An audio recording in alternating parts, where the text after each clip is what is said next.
Pourquoi l'alternance plutôt que le continu? Qu'est-ce qui fait la différence selon toi? Moi, ça m'a vraiment beaucoup apporté, le fait de pouvoir vraiment apprendre la théorie et la pratique. C'est vraiment quelque chose qui a été bénéfique à ma carrière actuelle. Pour moi, c'est nécessaire et je ne verrais pas embaucher quelqu'un qui n'a pas fait d'alternance. En fait, il y a plein de débouchés qu'on parle pas forcément, qui sont possibles dans le sanitaire et social. Bienvenue dans Café Campus, le podcast du Campus Sud des métiers. Vous écoutez l'épisode 4, Alternance, la suite de l'histoire. Aujourd'hui, on donne la parole à nos anciens.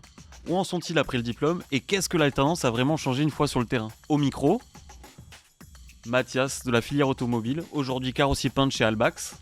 Germain de la filière commerce, aujourd'hui à la tête de la Fenêtre Canoise, après une reprise d'activité. Emma, filière sanitaire et sociale, aujourd'hui adjointe de direction en EHPAD. On commence tout de suite.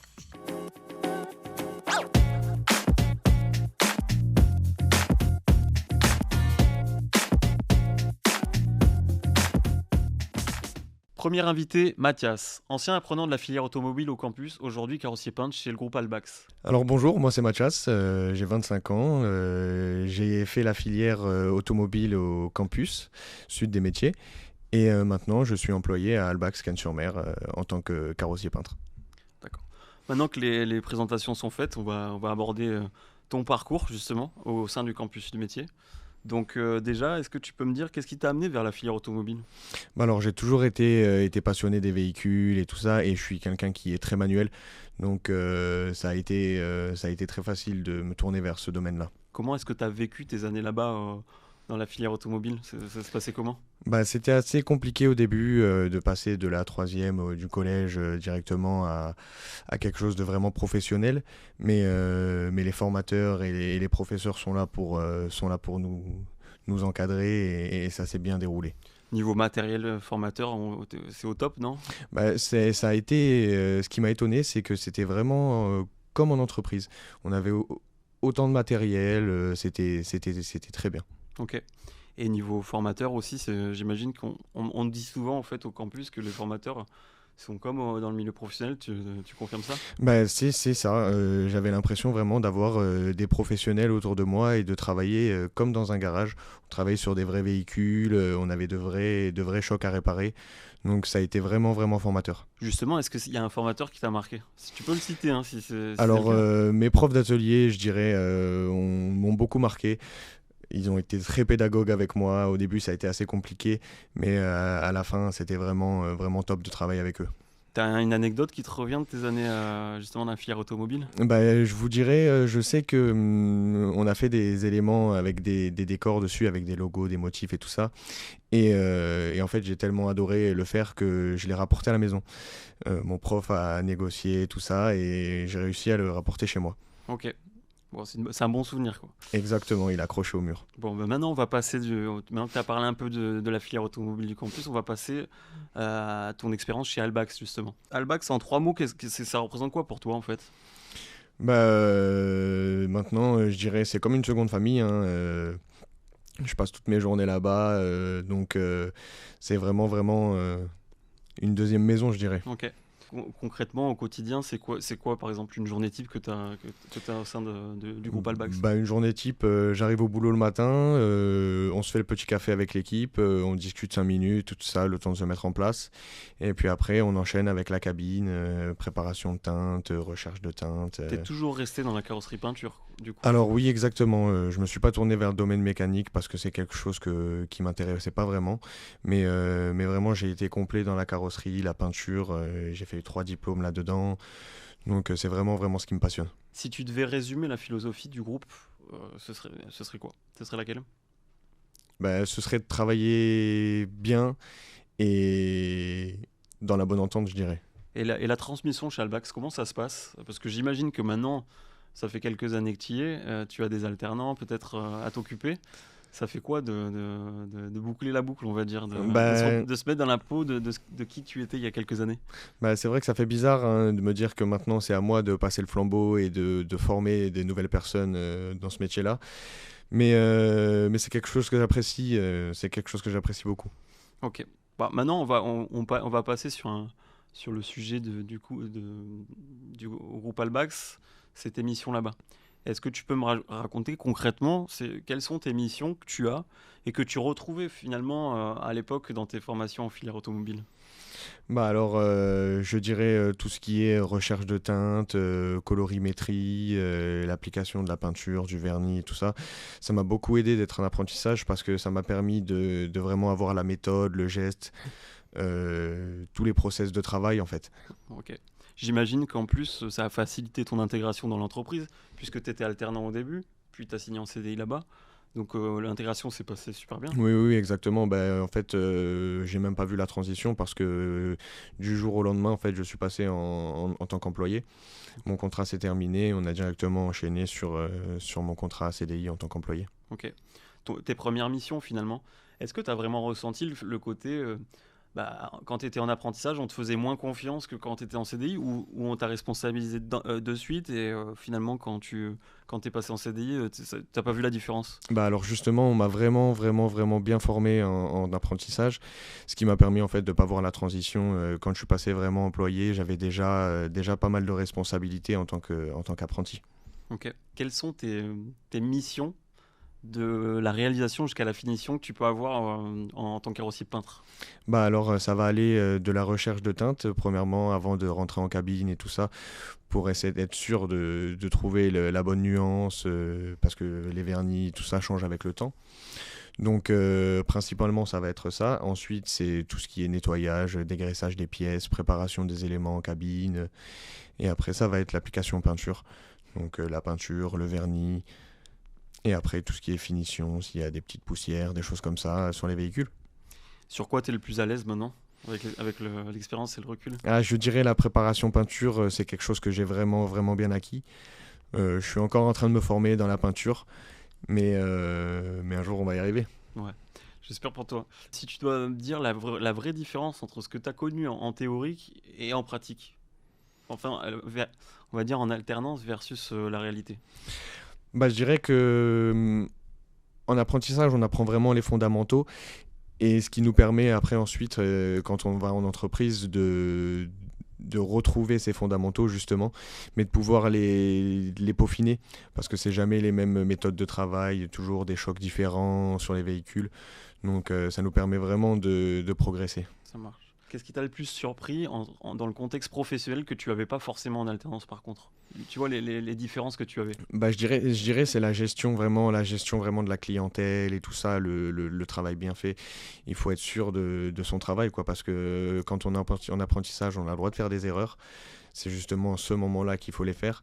Mais après, quand on vraiment rentre dans la vie active et qu'on rentre dans une entreprise, il faut vraiment être sûr de son travail parce que derrière, il y a des clients à satisfaire. Qu'est-ce qui t'a le plus servi en finale dans le milieu professionnel? Ce serait quoi? Je dirais vraiment la méthodologie. Parce que dans ce métier, si vraiment on n'est pas vraiment minutieux et on n'a pas une bonne méthodologie, malheureusement, on fait vite des erreurs et les petites erreurs amènent à un mauvais résultat. Et justement, à l'inverse, qu'est-ce que l'atelier et seul l'atelier t'a transmis par rapport à du théorique? Je dirais le savoir-faire. Le savoir-faire, malheureusement, ça s'apprend pas comme ça et il faut les années pour pouvoir peaufiner justement ça. Tu peux me dire sur le type de véhicule que tu travailles régulièrement? Parce que j'imagine que quand on te responsabilise, t'as pas les mêmes missions, on va dire, en tant qu'alternant qu'un mec en CDI. Oui, non, Donc c'est sûr. du coup, peut-être le type de véhicule change et tout ça. C'est ça, au début, on va plus te mettre sur des petits véhicules, des petites réparations pour vraiment être sûr du travail que tu fais. Et plus tu réalises de bons véhicules, et plus on va te donner de responsabilités, ce qui va te permettre, toi, d'évoluer aussi au fur et à mesure, sans être trop brusque. Justement, on revient sur le côté, tu étais alternant, maintenant tu es en CDI. Est-ce que du coup tu as des fois des alternants à ta charge dont tu t'occupes? Alors oui, ça m'arrive les alternants, des stagiaires, ça m'arrive souvent. Alors j'essaie de faire du mieux que je peux, et en général ça se passe bien. Ça se passe bien. Justement, tu transmets quoi en priorité? C'est quoi? T'as justement une technique à toi ou des choses que tu as appris de ton expérience que tu transmets? Ben justement, c'est ça en fait. J'essaye de leur apprendre ma façon de faire, mais j'essaye toujours de leur expliquer qu'il n'y a pas de mauvaise façon. Il faut toujours s'adapter et essayer de trouver la façon qui est la plus simple pour lui. Qu'est-ce que tu attends en priorité d'un alternant pour toi? Est-ce que c'est vraiment d'avoir des compétences ou finalement au moins l'attitude positive dès le début? Est-ce qu'on lui, entre guillemets, on lui laisse passer plus de chance à un alternant qu'à quelqu'un en CDI? Alors c'est vrai que les alternants ont un peu plus de lest, mais c'est vrai que d'un alternant, ce qu'on attend, c'est vraiment de la capacité à avoir envie d'apprendre. Parce que malheureusement, s'il n'a pas envie d'apprendre, on peut pas l'aider. C'est quoi les 2-3 fondamentaux qui te viennent en tête que tu peux lui apporter par exemple? Bah, je dirais la minutie, la méthodologie et le travail bien fait. Ouais, parce que tu me dis toujours ça, le sens du travail bien fait, parce que c'est vraiment un métier de précision que j'imagine. Bah, c'est ça, malheureusement, la préparation et tout ça, c'est 80% du métier. Et si cette partie-là n'est pas bien faite, ça Ok. peut pas découler. Qu'est-ce que tu aurais aimé qu'on te dise, toi, en tant qu'alternant à l'époque, et tu te dis, ah, c'est dommage, il me manque ça aujourd'hui pour performer? Je dirais de bien entretenir son poste de travail. C'est vrai? Ouais, Ça, c'est le sujet qui revient tout le temps. c'est quelque chose sur lequel j'ai des lacunes. Avec quelques années d'expérience, maintenant, tu te définirais comment au sein de l'entreprise? Je me définirais comme, bah, la nouvelle génération, hein, la relève, je dirais, hein, la passation. D'accord. Selon toi, pourquoi l'alternance, c'est quelque chose sur lequel il faut compter toujours ou pas? Ben, moi, ça m'a vraiment beaucoup apporté, hein, le fait de pouvoir vraiment apprendre la théorie et la pratique. C'est vraiment quelque chose qui m'a vraiment apporté et qui a été bénéfique à ma carrière actuelle. Qu'est-ce que l'alternance t'a apporté par rapport à un parcours classique, selon toi? Ben, l'alternance, ce qui a été bien pour moi, c'est que en fait, ça m'a directement plongé dans la vie active. Et en fait, j'ai pas eu ce souci de me demander quoi faire après, quel domaine emprunter. Ma route était toute tracée. Ok. Que dirais-tu à un jeune, justement, qui hésite à se lancer dans ce format-là? Est-ce que tu lui dirais fonce ou pas, justement? Moi, je lui dirais de foncer. Si c'est vraiment quelqu'un qui a envie d'apprendre et qui a envie de directement rentrer dans le vif du sujet, c'est la meilleure décision à prendre. Et si tu t'adressais à quelqu'un de ta filière, quelqu'un qui veut faire dans la carrosserie peinture, quel conseil tu lui donnerais, justement?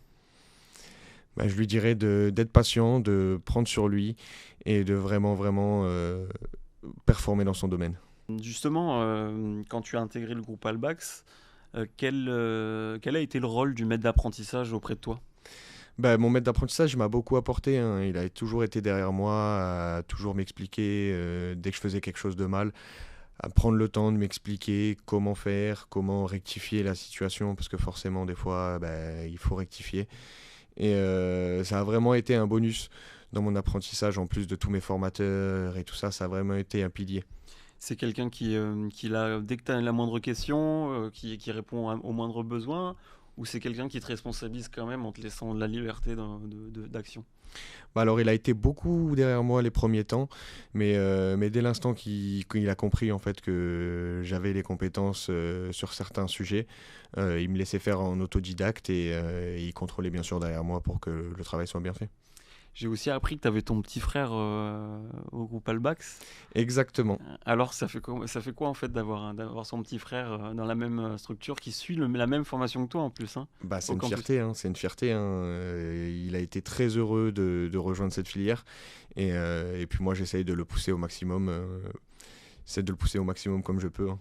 C'est du coup quelque chose qui passionne un peu la famille, je suppose, ou... Alors c'est vrai qu'on a toujours été beaucoup dans l'automobile, on a toujours aimé ça.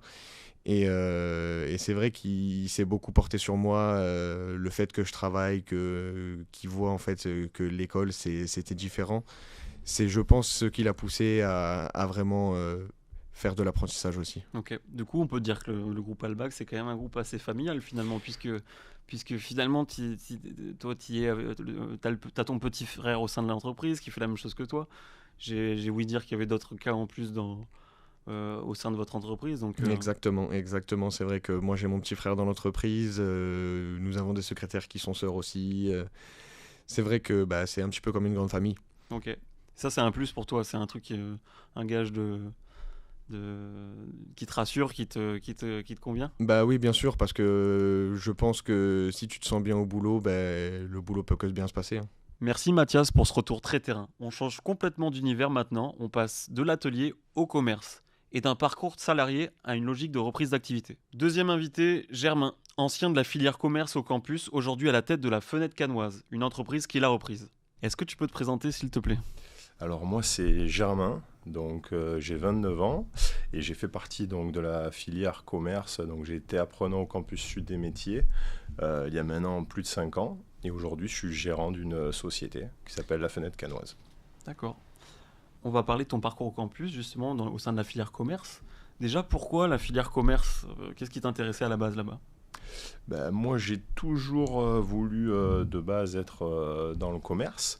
Et c'est vrai que ce qui m'a intéressé dès le départ, c'est le fait d'avoir une liaison entre l'alternance et le commerce. Donc c'est pour ça que je me suis lancé sur ce cursus. Tu peux nous rappeler les formations que tu avais à l'époque ? Ou le parcours que tu as eu si tu veux Oui, plusieurs tout formations ? à fait. Moi j'ai commencé par un BTS attaché commercial sur 1 an. C'était condensé sur 1 année. Et après j'ai fait une licence en tant que responsable développement commercial. Qu'est-ce qui t'a le plus marqué dans ces formations-là, justement ? L'avantage de ces formations, c'est qu'on avait affaire à des professeurs qui avaient des expériences professionnelles, qui étaient encore en fonction la plupart. Et l'avantage, c'est qu'on avait leur expérience qui nous permettait de se reposer sur des faits réels. Donc c'était intéressant de pouvoir avoir leur expérience à nous apporter. J'allais le dire justement, tu n'avais pas l'impression d'avoir des profs, entre guillemets, mais vraiment des professionnels qui apportent une plus-value au discours, aux cours et aux mises en situation, par exemple. C'est ça, on voyait bien que c'était des chefs d'entreprise, donc ils avaient un regard qui était différent d'un professeur qui va souvent être plutôt dans le théorique. Et là, on avait vraiment la pratique et les exemples directement. Est-ce que tu as une anecdote de ton passage là-bas ? Quelque chose qui t'a marqué, On va dire que des anecdotes, il y en a pas mal, mais disons que la première qui est intéressante, qui est réelle, c'est que je suis allé donc au campus sud des métiers grâce à une ancienne responsable pédagogique qui s'appelait Sophie Dalaison à l'époque. Parce que moi, en sortant de mes études, je travaillais aux classes croûte qui était juste en bas en fait, juste à côté. Voilà, et c'est elle en fait qui m'a un peu mis le pied à l'étrier en me disant regarde Germain, juste à côté il y a cette école qui est intéressante, et c'est comme ça que ça a matché. Donc, en fait, tu es en train de nous dire que tu travaillais en bas de l'école et on t'a sollicité pour venir dans l'école, et ça t'a convaincu ? C'est ça, en fait j'avais affaire à donc Sophie, la responsable pédagogique, tous les jours, parce que je la servais, et c'est elle qui m'a dit mais pourquoi t'as arrêté tes études, qu'est-ce qui se passe, t'as un profil intéressant, pourquoi essaye de passer, qu'on puisse regarder ce qui est possible de faire. À quel moment t'as eu le déclic, tu t'es dit oui, c'est vraiment ça que je veux faire justement ? Parce que dans ces moments-là, on le sait, ah oui, tu crois que je peux le faire, finalement, il y a eu un déclic Je pense que c'est vrai que j'avais toujours tendance à repousser les choses, dire oui, je vais passer. C'est vrai qu'elle s'est occupée de moi, et elle a vraiment travaillé le dossier, et je me suis dit pourquoi pas, allons-y. Ok. S'il y avait quelques matières qui te plaisaient à l'époque, c'était lesquelles, par exemple ? Moi, ça a toujours été, on va dire, la négociation clientèle, parce que toute la partie pratique m'a intéressé, et c'est là où j'arrivais à m'épanouir le plus, on va dire. Est-ce que tu peux dire que c'est quelque chose qui te passionne, le commerce, ou pas forcément ? C'est quelque chose qui fait partie maintenant intégralement de ma vie, et c'est quelque chose qui me plaît beaucoup, donc forcément j'y ai trouvé vraiment mon bonheur là-dedans, quoi. Ok, et à l'époque, tu as pu t'appuyer sur le réseau d'entreprises partenaires que proposait le campus, ou pas du tout, tu avais trouvé par toi-même les entreprises qui t'avaient accueilli ? Pour le coup, j'avais trouvé par moi-même, mais c'est vrai qu'on avait accès à un partenariat tout autour. Et moi, j'ai eu de la chance assez rapidement de trouver mon entreprise. Mais c'est vrai qu'on avait cet appui-là qui était intéressant pour pouvoir trouver son entreprise. Justement, si tu peux me citer les entreprises dans lesquelles tu étais pendant ton parcours, ou c'est plutôt quelque chose que tu veux garder pour toi? Non, pas Ouais. du tout, parce que l'histoire où j'en suis aujourd'hui, elle découle de ça. C'est-à-dire que moi, je suis rentré dans une entreprise locale qui est à Nice, qui s'appelle la Fenêtre Niçoise, Ok. et avec mon maître de stage, Olivier Laurence. Et c'est lui qui m'a accueilli la première année et la seconde. Et c'est avec lui que j'ai développé au futur mon entreprise. Justement, tu pouvais me dire à quoi pouvait ressembler ton quotidien d'alternant au sein d'une entreprise dans le commerce? Parce que des fois, on a du mal à visualiser. Est-ce que c'est des métiers où on te responsabilise à part entière, ou des fois, le vieux cliché de la photocopieuse, c'est avec peu de responsabilité? Non. Après, je pense que j'ai eu aussi de la chance d'avoir un maître de stage qui a su, on va dire, me faire confiance rapidement. Mais bon, il m'a tout de suite mis dans le bain. Et c'est-à-dire que j'ai tout de suite fait des tâches assez responsables, assez rapidement. C'est-à-dire, dès lors qu'il a vu que j'étais autonome, j'ai eu des journées classiques d'un commercial avec mes rendez-vous, clientèle, ma prospection, mes relances, ma création de devis. J'étais un commercial à part entière, une semaine sur deux. Ok, ça marche. Est-ce que tu as une anecdote de ton passage au campus dans la filière commerce? Alors oui, j'ai une anecdote assez drôle. Mon premier cours donc, en tant qu'attaché commercial en BTS, je rencontre une professeure, Madame Berson, qui nous met tout de suite dans le bain. Donc on s'est tous levés et elle nous a serré la main un par un. Et en fait, ça m'a marqué parce que je me suis dit, là on est dans le vrai. Et c'est vrai qu'elle nous l'a expliqué. Elle nous a dit, les 10 premières secondes vont être hyper importantes, que vous rencontriez un entrepreneur pour trouver votre stage ou en clientèle. Et c'est vrai qu'on a bossé pendant une demi-heure le fait de serrer la main à un client. Et honnêtement, je me suis dit, voilà, je suis tombé dans une formation qui va pouvoir m'apporter des choses, tout simplement. En plus, je sais qu'elle est très à cheval aussi sur la tenue. Et ça, c'est Tout à fait. C'est sa bataille quotidienne, c'est de venir en tenue, en costume. Nous, c'est vrai que les premières fois, il y a eu des élèves qui sont venus en jogging. Ils sont venus qu'une fois en jogging. Après, voilà, il n'y avait plus de jogging. Ça m'étonne pas d'elle, mais voilà. Je pense que c'est pour le mieux. C'est ça. On va parler justement de l'après-formation. Comment ça s'est fait, la reprise de la Fenêtre Canoise, justement? On va parler de ton entreprise. Comment tu as eu cette opportunité-là? Moi, tout simplement, dès la fin de mon contrat, donc mon ancien patron a décidé d'ouvrir une structure sur Cannes et il m'a nommé responsable de ce magasin. Donc on va dire que dès la sortie de l'école, j'avais mon propre magasin. Et ensuite, s'en est découlé les rachats de ses parts pour pouvoir être tout seul. C'est assez rare ça. J'imagine la confiance que tu devais avoir avec ton. Ouais, c'est l'opportunité voilà, c'est ça. C'est que dès le départ, on a eu une belle confiance et on va dire que s'en est découlé ces projets.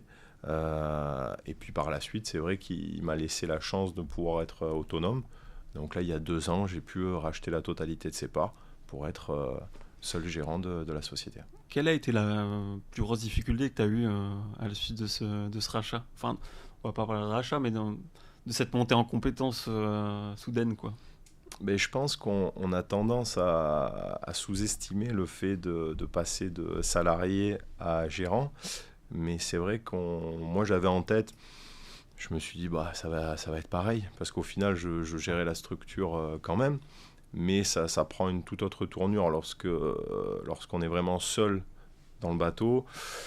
On réfléchit différemment, on anticipe plus, et du coup, c'est vrai qu'il y a des soucis qui se rajoutent, on va dire. Mais c'est là où toute l'excitation vient, on va dire. Tu peux nous décrire en grosso modo une journée type d'un chef d'entreprise? Elle est comment, ta journée? Ouais, chargée, bien sûr. J'imagine, mais chargée forcément. Après, on essaye d'organiser notre temps au mieux. Mais disons que le matin, je fais partir les équipes. Donc, c'est-à-dire qu'on regarde le planning avec les équipes pour les envoyer sur place chez les clients. Ensuite, passage au magasin avec le check des rendez-vous. Et après, en général, je suis quasiment toute la journée sur la route entre chaque rendez-vous. Okay. Et après, le soir, un petit récap avec mon assistante pour pouvoir faire les devis. La zone de chalandise, elle est sur toute la Côte d'Azur, j'imagine, ou sur Alors, la partie cannois? nous, on travaille principalement sur le bassin cannois, Ok. parce qu'on a 90% de notre activité qui est sur le bassin cannois, et j'ai envie même de vous dire à 10 km autour du magasin. C'est vraiment très concentré. Donc, on arrive à trouver déjà tous nos clients là-dessus. Donc après, on ira développer ailleurs s'il le faut, mais là, notre zone de chalandise, elle est vraiment autour. Justement, tu peux nous présenter ton entreprise? Oui, bien sûr. Ben, nous, donc, c'est la Fenêtre Cannoise. Donc, on est sur le boulevard Carnot à Cannes. On est une petite structure, hein. On a une équipe de pose, une commerciale, une assistante commerciale et moi en tant que gérant et commercial aussi. Ok. Voilà, tout simplement. Donc, c'est une société qui a 6 ans et aujourd'hui, on travaille sur toute l'ouverture et la fermeture. Ok. Donc, que ce soit de la fenêtre, de la porte, du volet, Ok. moustiquaire, pergola. tout ce Justement, qui- j'ai besoin peut-être. C'est Je suis c'est sur la l'idée. gode, du coup. C'est l'idée, pourquoi pas. Ouais, ça marche, ok. Ton premier client, comment tu l'as vécu, digéré Waouh. Mon Comment ça s'est premier passé? client en alternance, du coup, mon premier client.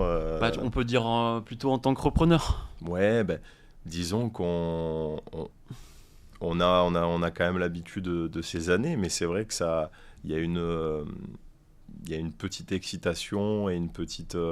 On se dit voilà, là, il n'y a plus que moi, c'est-à-dire que tout ce que je vais entreprendre avec cette personne, tout ce que je vais lui dire, voilà, c'est moi et si j'ai raison, c'est moi, si j'ai tort, c'est moi. Ok. Voilà.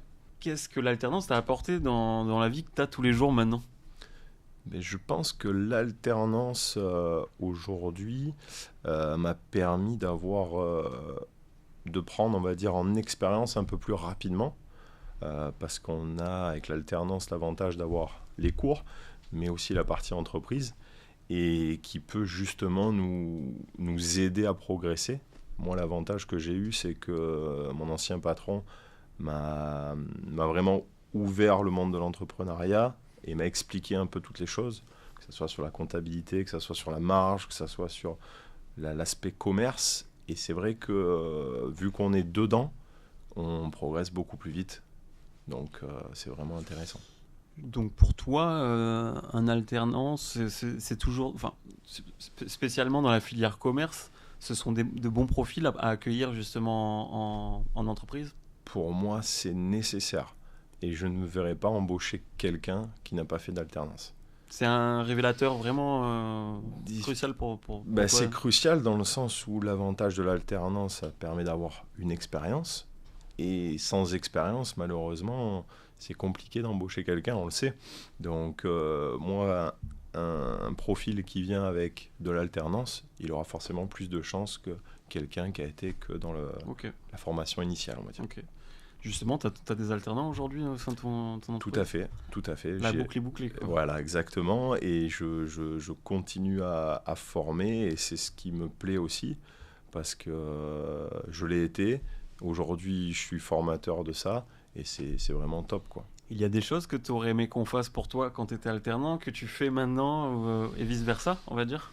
Disons que j'ai les deux versions parce que c'est vrai que quand j'étais du côté alternant, je dis pourquoi je fais pas ça, mais maintenant que je suis côté patron, je comprends aussi ces choses-là. Okay. Donc on va dire que j'arrive à faire le parallèle et à essayer d'apporter un maximum à mon alternante aujourd'hui pour lui donner les chances de progresser et surtout de rester dans l'entreprise, quoi, surtout.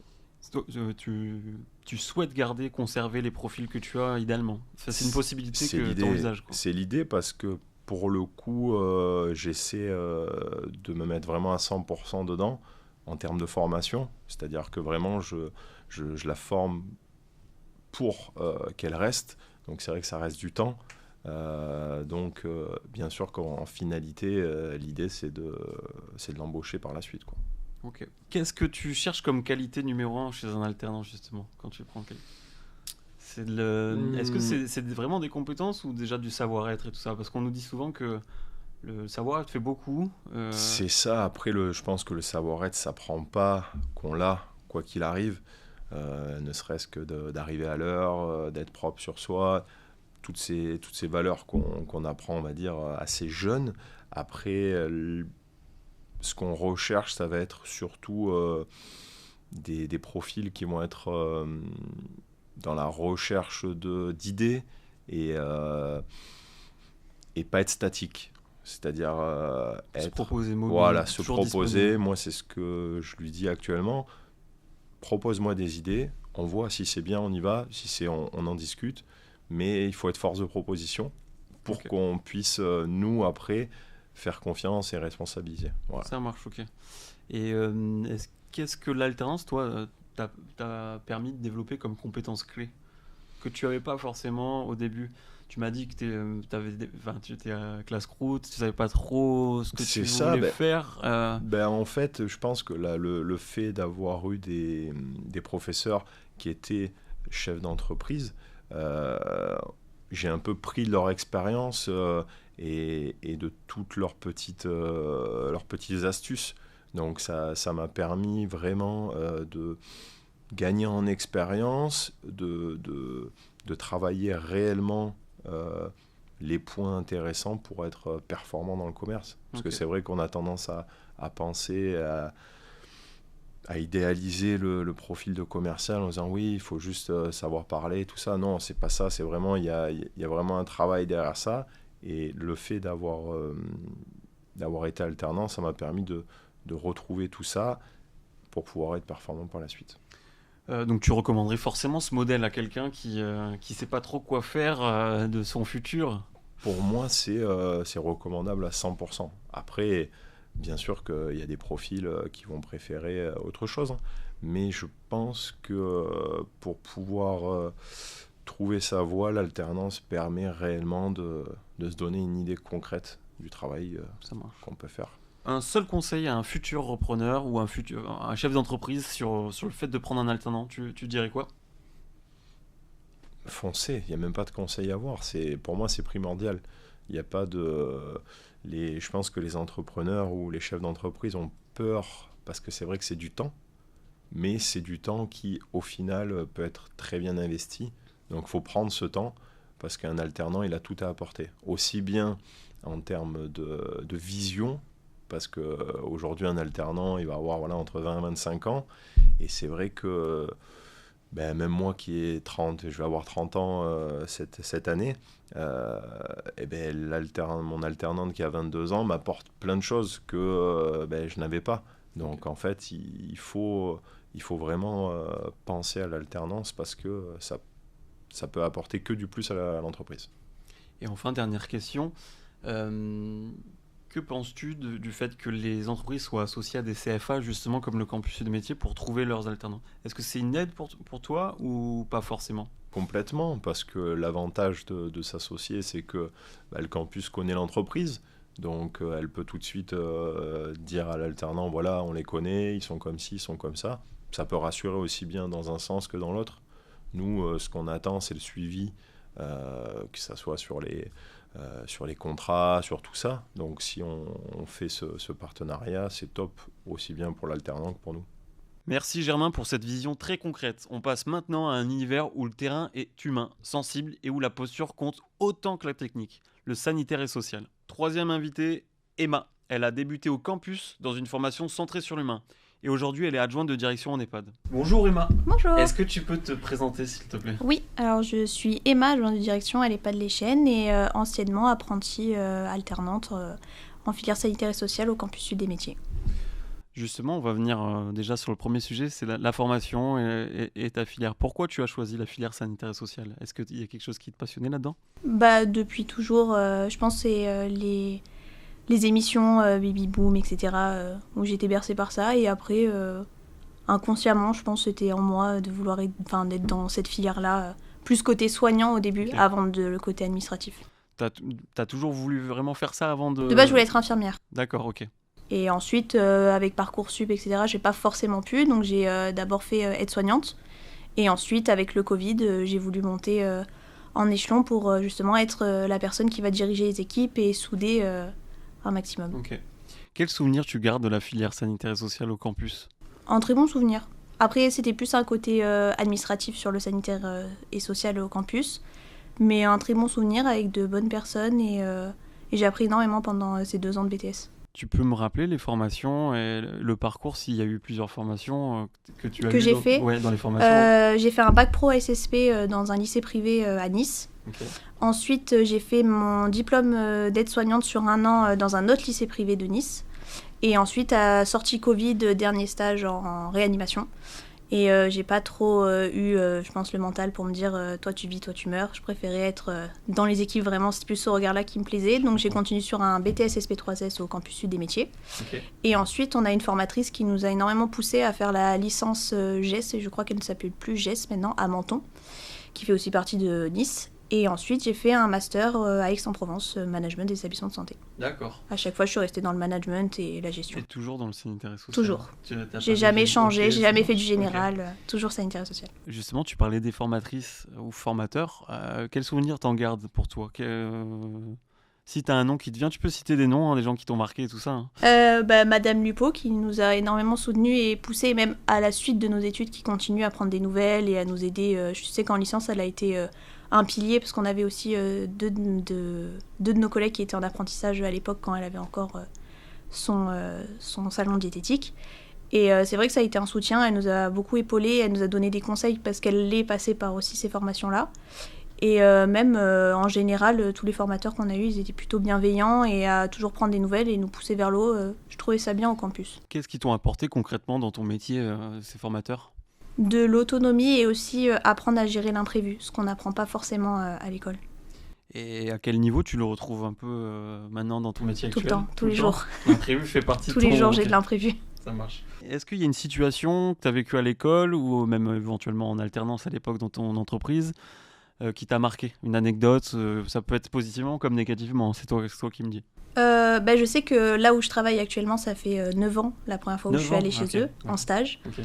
Et c'est vrai que la première fois où je suis allée en stage, j'avais la boule au ventre parce que de base, je voulais pas aller avec les personnes âgées. Je voulais faire Ok. avec l'enfant. Je me suis rendu compte que l'enfant, c'était pas du tout Il y a pour moi. souvent des parcours comme ça un peu. Oui, et en fait, j'avais la boule au ventre, je voulais pas y aller. Et en fait, en sortant de mon stage, je me suis dit, mais en fait, c'est là que je veux travailler plus tard. C'est avec ce public-là. Quel déclic? C'est quoi qui a été le déclic? Peut-être la structure, je pense. Parce que Ok. c'est une structure familiale, il n'y a pas beaucoup de lits, c'est pas un groupe, on est tenu par un père et son fils. Ok. Donc il y a aussi de la facilité au niveau du management et de la gestion qui est plus simple par rapport à un groupe. Mais même le cadre... Mais même le côté un peu d'être confronté aux personnes âgées, c'est un peu dur parfois parce qu'on sait que qu'une moindre faiblesse peut être fatale. Est-ce que c'est pas quelque chose qui t'a rebuté au début? Oui et non, parce que je pense qu'en rentrant dans le médico-social, et surtout en travaillant avec les personnes âgées, on a un regard sur la mort qui évolue. Et c'est vrai que en anecdote, récemment, on a perdu une de nos résidentes avec lesquelles, avec les soignants, on a tous pleuré parce que malgré tout, on s'y attache. On travaille 7 à 10 heures selon les filles, tous 2 à 4 ou 5 jours par semaine. On les voit plus que nos proches, donc c'est vrai qu'à force, on s'y attache. Et c'est vrai que malgré le décès, ça nous a toutes soudées. On a quand même réussi à passer au-dessus. Mais on a quand même... Enfin, on s'est soutenus tous ensemble, en fait. Et c'est Ok. je trouve ça une belle chose dans notre métier aussi. Comment l'alternance a construit ta vision de l'accompagnement, du service et de l'accompagnement à la personne? Comment ça t'a aidé en fait à mettre un pied là-dedans? Parce qu'on connaît tous le rythme, hein, je sais pas Oui. quel était ton rythme. Moi, vu que j'ai fait de l'alternance que dans les bureaux, j'étais du lundi au vendredi. Mais c'est vrai que par rapport à un stage classique où on reste 3 semaines, là on est en immersion pendant 1, 2 ou 3 ans dans la même structure.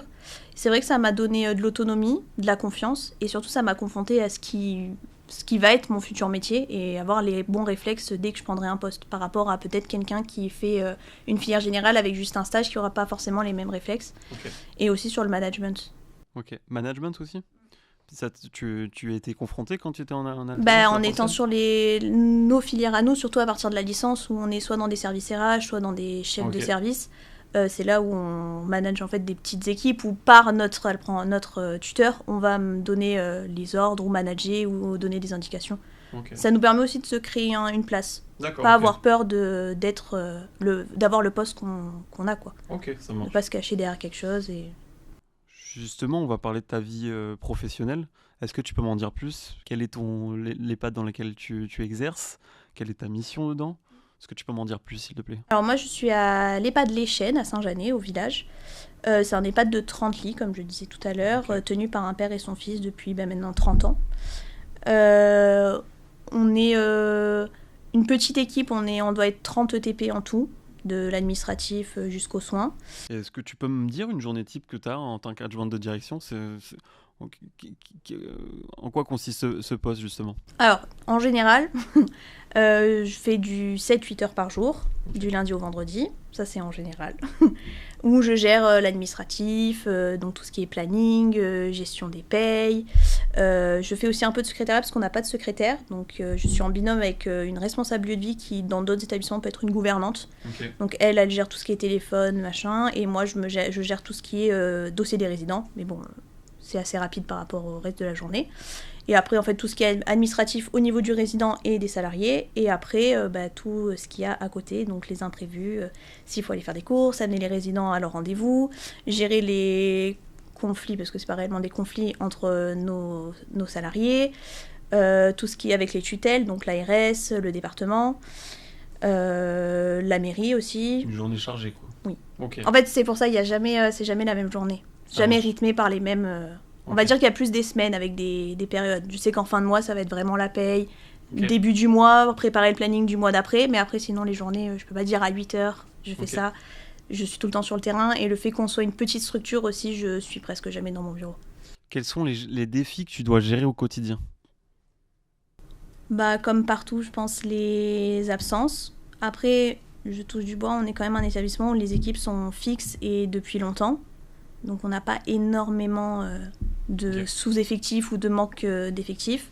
Par contre, oui, les absences, il faut que je les gère. Et ça m'arrive si vraiment c'est compliqué, de basculer en soins et de mettre la blouse du fait que j'ai la double casquette. Mais sinon, au quotidien, je pense... Après, un des plus grands défis, ça serait aussi le bien-être des résidents, vérifier que tout se passe bien, que, bon, il n'y a pas de maltraitance, mais avoir le regard sur un acte ou un geste qui pourrait être maltraitant et on ne peut pas forcément s'en rendre compte en tant que soignant. Quand on est dans la journée avec 8 toilettes à faire dans la matinée et pouvoir satisfaire tout le monde, c'est vrai que des fois on peut avoir des gestes qui peuvent être déplacés, mais à part ça, sinon, tenir l'établissement. Qu'est-ce que la théorie t'a apporté dans au jour le jour en fait, des personnes apprendre à planifier et à tout me noter pour rien oublier, c'est surtout ça. Et en fait, oui, être un peu plus structuré et être un peu plus pointilleux sur les choses pour que ça se passe le mieux possible et que ça soit le plus fluide dans la journée. Et à contrario, qu'est-ce que le terrain t'a apporté que ne t'a jamais apporté finalement l'aspect théorique que tu pouvais avoir? Des réflexes à avoir.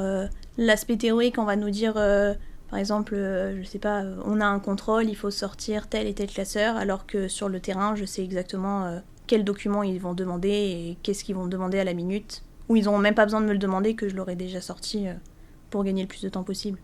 Et j'imagine aussi finalement le côté vraiment en EHPAD avec le quotidien qui peut être un peu des fois difficile. Ça, c'est quelque chose que on te prépare quand même? On t'aide à te préparer à ça ou... Je pense qu'on a... On t'explique et c'est pas vraiment concret en fait. On a un mauvais regard sur l'EHPAD. Tout le monde pense que c'est compliqué, qu'on accueille de la fin de vie, etc. Alors oui, c'est une partie, mais il y a toute une partie que beaucoup de personnes ne connaissent pas, et c'est aussi pour ça que j'avais peur d'aller en EHPAD. C'est tout ce côté où on a un lien avec les résidents que leurs familles n'auront peut-être jamais, d'intimité que la famille n'auront pas, et tous ces moments où... Mais ça, on te l'explique quand même à l'école? Pas forcément. Parce que on nous explique l'Alzheimer, mais c'est vrai on nous explique plus les points négatifs que les points positifs qu'on peut avoir. Nous, il y a plein de moments... géniaux qu'on passe avec les résidents qu'on ne nous explique pas forcément à l'école. Moi, on m'a jamais dit qu'une adjointe pouvait faire des sorties et amener les résidents quand il fallait... Même je vais juste à la poste, je prends un résident avec moi et on fait une balade et il y a un moment qui se crée avec cette personne. Justement, le type d'activité qu'on peut avoir, qu'on n'imagine pas du tout, nous, dès qu'on nous manque quelque chose, aller faire les courses, des choses en fait banales de leur vie. Je sais que pas tous les établissements le font, mais nous, des choses qu'ils avaient l'habitude de faire avant. On refait le jardin au printemps, on prend les résidents avec nous, ils vont choisir les fleurs, si on doit planter des arbres, des choses comme ça, et ils vont nous aider à le faire. Aller manger une glace en bord de mer, aller à la boulangerie du coin, prendre le petit déjeuner, plein de choses, aller au restaurant. Une anecdote que tu pourrais nous que donner. J'ai vécu en sortant, aller acheter des cigarettes avec une résidente en Italie pour qu'elle paye moins cher. Pourquoi l'alternance plutôt que le continu? Qu'est-ce qui fait la différence selon toi? Je pense tout ce qu'on apprend que l'école ne va pas forcément montrer, ou aussi avoir la différence entre théorie et pratique.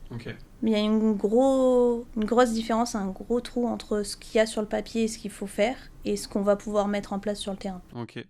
Et pour toi, qu'est-ce que ça apporte l'alternance dans le médico-social ? Est-ce que c'est... Ça permet de savoir si c'est vraiment notre secteur, je pense. Parce qu'on peut avoir une idée très idolâtrée de Grey's Anatomy ou des choses comme ça, et que sur le terrain, c'est pas forcément la même chose. Mais par contre, ça permet aussi de connaître, comme je disais, mieux les secteurs aussi que ce qu'on peut avoir comme réticence, que ce soit dans le social, dans le médico-social ou dans le médical. Il y a plein de choses où on va parler plus des points négatifs, que ce soit sur les réseaux, même aux infos, etc., plutôt que ce qui se passe vraiment sur le... Et j'imagine aussi en termes de... C'est un milieu où il faut être impeccable. Est-ce qu'en termes de posture et de maturité, ça apporte quelque chose de faire de l'alternance avant d'être en CDI, en fait ? Toujours, ça apportera l'alternance, parce que dans le médico-social, on peut commencer au bac pro, donc on peut commencer autour des 16 ans. Donc c'est vrai qu'à 16 ans, on n'a pas une maturité comme une personne de 30 ans. Mais je pense que oui, du fait d'être en alternance et d'avoir des personnes adultes avec qui on travaille, d'avoir un cadre, de savoir qu'on nous demande quelque chose et qu'on va nous rémunérer à la fin pour ce qu'on a fait, ça force à grandir peut-être un peu plus vite. Mais après, je pense que... En fait, ça a du bon parce que les personnes vont vraiment être impliquées. Et en fait, quand on fait quelque chose qui nous passionne, l'école, en fait, elle va passer beaucoup plus vite qu'une personne qui va être assise sur sa chaise, même si ça la passionne, ne pouvant pas toucher au terrain. Il y a pas moi, je trouve qu'il n'y a pas ce contraste. Ouais. Surtout pour moi, personnellement, qui n'étais pas très école. C'est vrai que l'alternance, ça m'a permis de un peu plus tenir sur les études. Tu dirais, ça te permet d'essayer aussi des métiers, mais tout en pratiquant en même temps... Et connaître aussi d'autres métiers. Parce que c'est vrai que quand on rentre dans une structure, par exemple... Ça t'a permis de découvrir quel métier, par exemple ? Moi, par les études, j'ai pu découvrir secrétaire, responsable de service, en l'hôpital responsable de lit, que je ne savais pas du tout que ça existait, RH dans le médico-social, le poste de directeur, le poste d'adjointe... C'est pas des métiers mis en lumière forcément, c'est clair. Et en plus, c'est vrai que dans le sanitaire et social, on a du mal à voir toutes les débouchés possibles, alors que ça peut être dans des multiples secteurs. C'est exactement ce que je dis à nos apprentis qui sont aux chaînes, c'est qu'en fait, quand on rentre, par exemple, elles sont en bac pro, quand on rentre en bac pro, on va nous dire aide-soignante, infirmière. Mais c'est vrai qu'avec le bac pro, on peut faire EduxP, moniteur éducateur, on peut monter assistante sociale si on veut passer le diplôme. Enfin, en fait, il y a plein de débouchés qu'on parle pas forcément, qui sont possibles dans le sanitaire et le social. Donc, qu'est-ce que tu conseillerais à un jeune qui hésite à se lancer dans l'alternance et qui hésite à se lancer dans le sanitaire et social ? De foncer plutôt ? Pour moi, ça serait de foncer et de toute façon, il perdra jamais ce qu'il aura fait dans l'année. Même si c'est pas, au final, il se rend compte pendant l'année que c'est pas ce qu'il veut faire, il aura toujours acquis des compétences qui lui serviront plus tard. Et qu'il faut qu'il le fasse s'il en sent le besoin. Est-ce que dans ton EHPAD, du coup, on va passer de l'autre côté à nouveau, vous recherchez des profils en alternance ? Est-ce que tu t'occupes d'alternant, toi, à ton tour ? Oui. Bon, alors, qu'est-ce que ça fait de passer de l'autre côté, maintenant ? J'essaie de pas faire des erreurs que j'ai pu avoir en étant apprenti. C'est-à-dire, qu'est-ce que tu aurais aimé savoir que tu sais maintenant En tant que position de tutrice, donc moi, j'ai une apprentie, mais elle n'est pas au campus, elle est en animation, elle. J'essaie un maximum d'être présente, de lui demander toujours si ça s'est bien passé, que... si elle a le moindre problème, en fait d'être bienveillante dans un maximum et que même si elle fait des erreurs, ne pas lui tomber dessus parce qu'elle apprend et que on ne lui demande pas non plus la même chose qu'un salarié qui serait en CDI ou en CDD sur le même poste qu'elle. Et même pour les autres apprentis, un maximum être à l'écoute de leurs besoins et de leur mal-être aussi parce qu'on est quand même, comme on a dit, dans un EHPAD et il y a des choses qui peuvent... les atteindre de leur jeune âge et du fait qu'elles rentrent dans la structure le temps de tout savoir avant que ça devienne un peu de l'automatisme ou des choses comme ça. Tu as un exemple un peu de mission qu'elles peuvent avoir en tant qu'alternante Alors en bac pro au campus, elles suivent les aides-soignantes un maximum et en fait nous dans notre structure on veut qu'elles connaissent tous les métiers. Donc elles ont tourné avec le poste qu'on a qui est sans diplôme, donc c'est ASH. Donc elles ont tourné avec les ASH, elles ont vu quel était le bio-nettoyage et on leur a bien fait comprendre que en fait il faut apprendre à respecter le travail de chacun si on veut que ça fonctionne dans un établissement. Nous on leur dit toujours si on n'a pas d'ASH, l'établissement il ne peut pas tourner. Okay. Et donc elles ont déjà appris à savoir le bio-nettoyage parce que c'est super important dans un établissement sanitaire et social. Ensuite elles ont tourné avec les aides-soignantes et pour celle qui est... en terminale, elle a quelques toilettes en autonomie, avec toujours en supervision d'une autre aide-soignante qui est dans le couloir, et ensuite elle la rejoint pour les toilettes qui sont dites un peu plus lourdes. Okay. Et ensuite, elles ont tourné aussi avec nos responsables Ludwig, que je disais tout à l'heure, qui sont comme des gouvernantes, pour voir ce que c'était un peu la gestion, le management, les plannings, comment elles gèrent en fait la journée. Et après, à voir peut-être sur la fin d'année, vu si elles veulent être infirmières, pourquoi pas leur proposer des journées avec les infirmières. Ok. Tu m'as dit qu'il y avait des apprenants du campus du métier au sein de quelle formation, pardon ? Ok, ça marche. Pour toi, quelle est l'importance justement de se rapprocher de CFA comme le campus sud des métiers pour chercher des alternances ? C'est une aide pratique, on va dire, pour trouver ou Non, je sais que le gérant de l'établissement a toujours fait appel au campus sud des métiers depuis des années. Moi, ça fait 9 ans que j'y suis et du coup, mon binôme actuellement qui est en responsable de vie était en bac pro au campus. Ok. Donc, il a toujours été dans de l'apprentissage. Je ne sais pas si lui a fait de l'apprentissage ou c'est son envie de donner et de pouvoir faire apprendre. C'est quelque chose qui est valorisé. Oui, on a toujours eu des apprentis, nous. Alors, on n'en prend pas énormément, parce qu'on veut pouvoir bien les coordonner et que l'alternance se passe au mieux pour pas... parce que je sais que dans d'autres établissements, il y a beaucoup plus d'alternants des fois que de CDI. Mais on en prend, oui, à 3 maximum. Et c'est vraiment des alternants qui sont responsabilisés. J'imagine qu'on ne les appelle pas pour faire le café ou les photocopies. Non. Après, nous, les 2 premiers mois, on essaie qu'elles soient un maximum en binôme avec les équipes déjà pour qu'elles s'intègrent. Ok. Qu'elles comprennent un petit peu les équipes, qu'elles leur fassent leur place. Et ensuite, petit à petit, on leur donne un peu d'autonomie pour que, par exemple... on en a une, elle est arrivée que en terminale, mais si elle avait fait le parcours classique, donc comme on a notre deuxième qui est arrivée en première, première année, vraiment, on la bichonne, on fait en sorte qu'elle soit le plus accompagnée, et terminale pour qu'elle prenne de l'autonomie et qu'elle sache en fait ce qui peut l'attendre sur le terrain, tout en toujours étant supervisée par tutrice et responsable de la journée. Nous, on met toujours des responsables à la journée dans les soignants pour pas qu'elle soit perdue, parce que des fois, la tutrice n'est pas tout le temps là. Donc il y a toujours une tutrice ou un tuteur qui les accompagne. Oui, toujours. Qui les laisse pas Elles sont jamais toutes seules. Nous, c'est impossible qu'elles soient seules. Justement, selon toi, ton regard d'ancienne, justement, c'est quoi la qualité numéro 1 que tu recherches chez un alternant ? Justement, qu'est-ce qu'il faut qu'il soit pour dans le médico-social ? Oui. En vrai, vu que je sais que la plupart ils commencent, on leur demande pas non plus énormément, mais je pense de s'intéresser un petit peu à tout et avoir de la motivation d'être là. Okay. De vouloir apprendre et vraiment même s'ils vont chercher, poser des questions, pas quelqu'un qui est nonchalant et qui a pas envie en fait. Plus ça. Qu'est-ce que tu dirais justement à quelqu'un pour le motiver qui hésite à se lancer dans le secteur ? Je sais qu'on l'a dit, mais peut-être de pas avoir peur d'y aller et que dans tous les cas, comme j'ai dit, ça fera une expérience de prix, même si c'est pas concluant. Et si c'est concluant, justement, ça va motiver encore plus à avoir dit « j'ai pris la bonne décision ». Et comment tu accueilles ? Tu accueillerais quelqu'un qui intègre justement en alternance l'EHPAD ? Alors nous, la première journée, c'est toujours la journée tranquille. On fait la visite de l'établissement, on apprend à connaître les résidents, les personnes qui sont les salariés. Et ensuite, j'essaie un maximum de leur donner des documents pour pas qu'elles soient perdues. Et je sais aussi que l'école souvent demande organigramme, livret d'accueil, etc. J'essaie un maximum de leur donner tout ce qu'elles ont besoin. Et surtout, je leur laisse mes coordonnées et que mon bureau... elles peuvent y venir quand elles veulent, il n'y a aucun problème, et que même si c'est une urgence, je prendrai le temps dans tous les cas de parler avec elles et de comprendre où est le problème. Merci Emma pour cette intervention. De rien, merci à vous. 3 secteurs, 3 parcours, un même fil rouge. L'alternance construit des compétences, des réflexes terrain et de la confiance. Merci à Mathias, Germain et Emma pour leur retour.